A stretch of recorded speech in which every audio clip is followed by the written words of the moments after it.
नमस्कार मेरे प्यारे साथियों, आप सभी का आपके अपने इस YouTube channel Vicky education infotech में बहुत बहुत स्वागत है। आज के इस वीडियो में हम चर्चा करेंगे विद्या संबल योजना 2022 के बारे में। विद्या संबल योजना 2022 इसके बारे में हम चर्चा करेंगे, जिसमें आवेदन कब करना है, आवेदन कहाँ करना है और आवेदन कैसे करना है। इसके अलावा हम इसमें बातचीत करेंगे कि आपको विद्या संबल योजना के अंतर्गत आपको कितना पेमेंट मतलब कितना मानदेय मिलेगा। इसके अलावा विद्या संबल योजना के लिए क्या क्या योग्यताओं का यहाँ क्राइटेरिया रखा गया है और चयन का आधार क्या रहेगा, इसकी संपूर्ण जानकारी आज के इस वीडियो के माध्यम से हम चर्चा में करेंगे और जानकारी प्राप्त करेंगे। राजस्थान विद्या संबल योजना की संपूर्ण जानकारी आपको इसी वीडियो में प्रोवाइड करवाई जाएगी, तो वीडियो को पूरा लास्ट तक देखना है बिना स्किप किए। और चैनल को अगर पहली बार आप देख रहे हैं तो चैनल को एक बार सब्सक्राइब कर दें और सब्सक्राइब करने के बाद में बेल आइकन को भी ऑन कर लें, जिसको आपको नोटिफिकेशन सबसे पहले अपडेट मिल जाए। और आपको ये जानकारी अच्छी लगे तो वीडियो को एक लाइक ज़रूर कर दें और अपने साथियों के साथ भी इसको शेयर ज़रूर करें।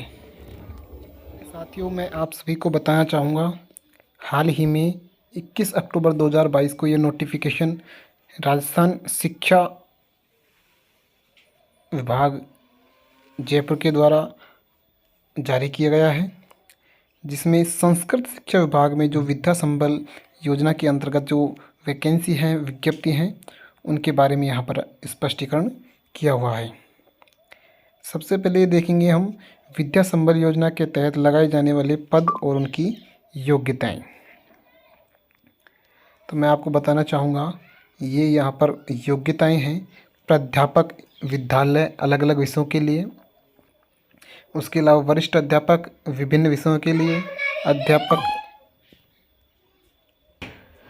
उसके अलावा अध्यापक लेवल 2 विभिन्न विषयों के लिए, अध्यापक लेवल 1 संस्कृत और सामान्य दोनों अलग अलग विज्ञप्ति, अलग अलग सब्जेक्ट्स, अलग अलग पद के लिए अलग अलग क्वालिफ़िकेशन यहाँ पर रहने वाली है। इसके अलावा शारीरिक प्रशिक्षण अनुदेशक ग्रेड 3 यानी कि पीटीआई ग्रेड 3 की भी इसमें विज्ञप्ति वैकेंसी शामिल की गई हैं, जिनके जो योग्यता है वो एक में ही स्पष्टीकरण दिया हुआ है। राजस्थान संस्कृत शिक्षा राज्य एवं अधीनस्थ सेवा विद्यालय शाखा नियम 2015 नियमों में समय समय पर किए गए संविधान संशोधनों को सम्मिलित करते हुए में पद एवं विषय हेतु वर्णित प्रावधानों के अनुसार।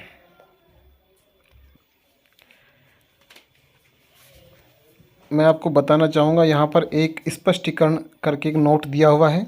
गेस्ट फैकल्टी हेतु न्यूनतम आवेदित पद से संबंधित सेवा नियमों में वर्णित प्रावधानों के अनुसार होगी। विद्या संबल योजना के तहत गेस्ट फैकल्टी के रूप में सेवानिवृत्त या निजी अभ्यर्थी लगाए जाएंगे। गेस्ट फैकल्टी के रूप में रहेंगे विद्या संबल योजना के तहत। सेवानिवृत्त शिक्षक गेस्ट फैकल्टी के रूप में लगाए जाने हेतु पात्र होंगे, बशर्ते उसके आवेदित पद की न्यूनतम वांछित योग्यता अर्जित की हुई होनी चाहिए। परंतु अध्यापक लेवल 1 व अध्यापक लेवल 2 पदों के लिए सेवानिवृत्त शिक्षकों हेतु रीट परीक्षा की बाध्यता नहीं है। यानी कि जो कैंडिडेट सेवानिवृत्त हैं उनको लेवल 1 और लेवल 2 के लिए अगर वो एलिजिबल क्वालिफिकेशन रखते हैं तो उनको रीट में क्वालिफाई होना किसी भी प्रकार से ज़रूरी नहीं है, कोई बाध्यता नहीं है कि उनकी रीट क्वालिफाई हो। सेवानिवृत्त शिक्षक अधिकतम 65 वर्ष की आयु तक की गेस्ट फैकल्टी के रूप में कार्य करने हेतु पात्र होंगे। यानी कि सेवानिवृत्ति 60 यानी 60 साल की उम्र में जब सेवानिवृत्त हो जाते हैं उसके 5 साल तक ही आप सेवानिवृत्त अगर आप कर्मचारी हैं तो आप गेस्ट फैकल्टी के रूप में नियुक्त किया जा सकेंगे। अब बात करेंगे रिक्तियों की। भाई कितने पद हैं? विद्या संबल योजना के अंतर्गत गेस्ट फैकल्टी के रूप में विद्यालयों में स्वीकृत किंतु स्पष्ट रिक्त पद पर आवश्यकता के आंकलन उपरोक्त आवश्यकता अनुसार ही लगाया जाएगा।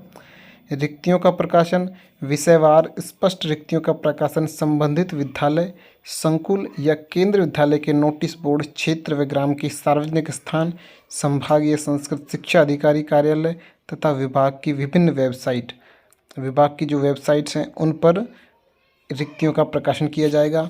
आवेदन की प्रक्रिया: आवेदन किसी भी पद हेतु 65 वर्ष तक की आयु की सेवानिवृत्त शिक्षक या निजी अभ्यर्थी जो उस पद की पात्रता रखते हैं निर्धारित प्रारूप में, यानी कि ऑफलाइन एक फॉर्मेट होगा, उसकी भी मैं आपको बताऊंगा।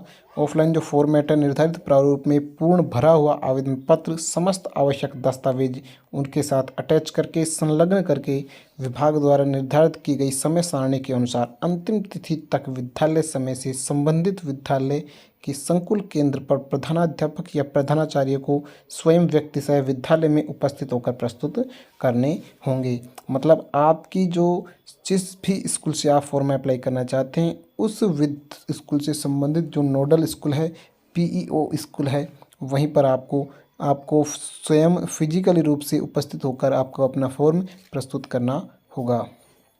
वरीयता का निर्धारण: विद्या संबल योजना के तहत गेस्ट फैकल्टी लगाए जाने हेतु प्राप्त आवेदन पत्रों की जांच के उपरांत विद्यालयवार प्रकाशित किए गए रिक्त पदों हेतु विषयवार वरीयता सूची का प्रकाशन जो पीईओ संकुल से केंद्र प्रभारी है उसके द्वारा की जाएगा। वरीयता सूची पद की वांछित न्यूनतम शैक्षणिक योग्यता के प्राप्तांकों का 75, यानी कि जो न्यूनतम शैक्षणिक योग्यताएं उनका 75% और प्रशैक्षणिक योग्यताएं उनका 25% अंक भार जोड़कर किया जाएगा। समान अंक होने की स्थिति में अधिक आयु के अभ्यर्थियों को वरीयता के क्रम आयु के अभ्यर्थी से ऊपर रखा जाएगा। गेस्ट फैकल्टी चयन हेतु किसी भी स्तर पर साक्षात्कार नहीं लिया जाएगा, यानी कि इसके लिए किसी भी प्रकार का सबसे बड़ा जो पॉइंट है इसमें किसी भी प्रकार का कोई इंटरव्यू नहीं है। परिवेदना प्रस्तुत करना: पात्रता अथवा वरीयता के संबंध में किसी भी तरह की परिवेदना आवेदक द्वारा संबंधित संभाग के संभागीय संस्कृत शिक्षा अधिकारी कार्यालय में 7 दिवस में प्रस्तुत करनी होगी। अगर पात्रता या वरीयता के आधार पर किसी प्रकार की कोई परिवेदना आपको लगानी है तो, जिसमें पद का नाम है संस्कृत संभाग शिक्षा अधिकारी अध्यक्ष होगा, वरिष्ठ उपनिरीक्षक या उपनिरीक्षक सदस्य, वरिष्ठ प्रधानाचार्य, वरिष्ठ उपाध्याय विद्यालय, ये सब इसके वो रहेंगे। अब हम बात कर लेंगे मानदेय के बारे में। विद्या संबल योजना के तहत मानदेय: विद्या संबल योजना के तहत लगाए जाने वाले गेस्ट फैकल्टी को पदवार प्रति घंटा 60 मिनट मानदेय निम्न अनुसार रहेगा, यानी कि इस 1 घंटे के 300 रुपये। कक्षा 1 से 8 यानी कि लेवल फर्स्ट और लेवल सेकंड के जो पद हैं उनके लिए उनमें कक्षा 1 से 8वीं तक आएगी, जिसमें 300 रुपये प्रति घंटा के हिसाब से उनका पेमेंट उनको मानदेय मिलेगा, यानी कि मैक्सिमम उनको 21,000 रुपये का पेमेंट मिलेगा 1 महीने में। वरिष्ठ अध्यापक जो कि कक्षा 9 से कक्षा 10 तक उनको 350 रुपये प्रति माह, और प्राध्यापक 400 रुपये प्रति माह, और पीटीआई इनको 300 रुपये प्रति माह। ये इनका पेमेंट स्ट्रक्चर है, आप एक बार नोट कर लें, देख लें अच्छी तरह, स्क्रीनशॉट लेके भी आप इसको एनालिसिस कर सकते हैं। अब आप देखेंगे अन्य शर्त: चयनित अभ्यर्थी को गेस्ट फैकल्टी के पद पर लगाए जाने हेतु दिए गए प्रस्ताव पर 7 दिवस में सहमति प्रदान करनी होगी तथा संबंधित संकुल केंद्र प्रभारी द्वारा नियत किए गए दिनांक व समय पर वे कार्य करने हेतु उपस्थित होंगे। कुछ अन्य शर्त हैं चयन प्रक्रिया से संबंधित। अब मैं आपको बताऊंगा टाइम टेबल, समय सारणी फॉर्म भरने की और भर्ती होने की। दिनांक 3 नवंबर 2022 इस दिन विज्ञप्ति का प्रकाशन किया जाएगा। दूसरे नंबर पर है दिनांक 4 नवंबर से 7 नवंबर 2022 तक आवेदन करने की तिथि रहेगी। मात्र 4 दिन का आपको समय मिलेगा। 4, 5, 6 और 7 ये 4 दिन का आपको समय मिलेगा, आप आवेदन कर सकते हैं। ठीक है, इसके अलावा फिर है 9 नवंबर को आप प्राप्त आवेदन पत्रों की सूची प्रकाशित की जाएगी केंद्र द्वारा। 10 नवंबर को पात्रता की जांच की जाएगी और 10 नवंबर को वरीयता सूची बनाई जाएगी अस्थायी। 11 नवंबर को आपत्तियां मांगी जाएंगी।